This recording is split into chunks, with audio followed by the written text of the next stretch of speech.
I will admit to you that it is difficult for me not to think of the hostages kidnapped by Hamas.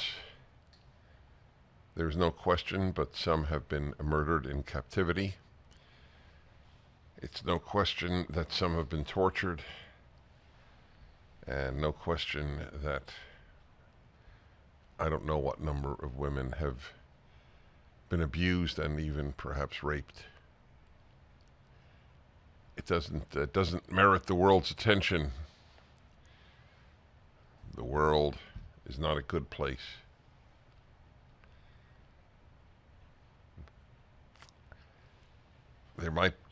There's a lot of articles that there might be a war between Israel and Iran. I never thought I would say this, but I think that there will be a percentage of Americans rooting for Iran. It's hard to believe.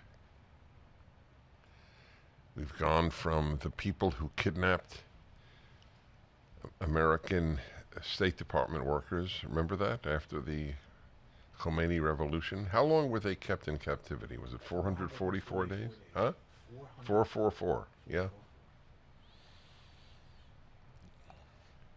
The ease with which people forget the past is quite remarkable. I've always argued history is the most important subject you can study.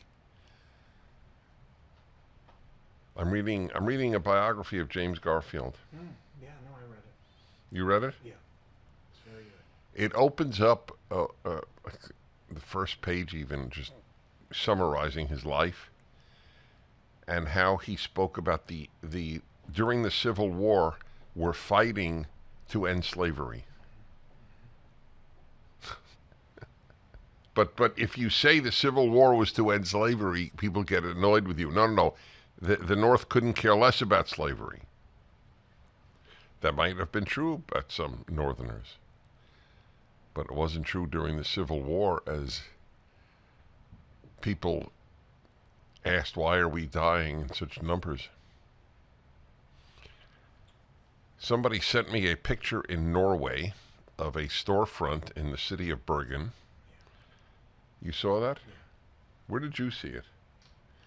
That's interesting that you saw it too. I think on Twitter. And on the storefront, somebody wrote Zionists. It's basically the same word in Norwegian, Zionisten. And then somebody who put this up showed a picture of Norway in 1942 with a storefront with Juden, Jews. There's no difference. There was no difference. Just people don't say Jews today, they say Zionists. The only ones who say Jews today are Hamas. They say Zionists for the Western press, but the reference is let's kill as many Jews as possible. People don't want to hear this because it is annoying. Good and evil are annoying subjects.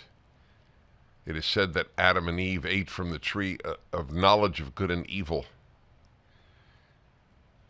But people don't want to know about good and evil.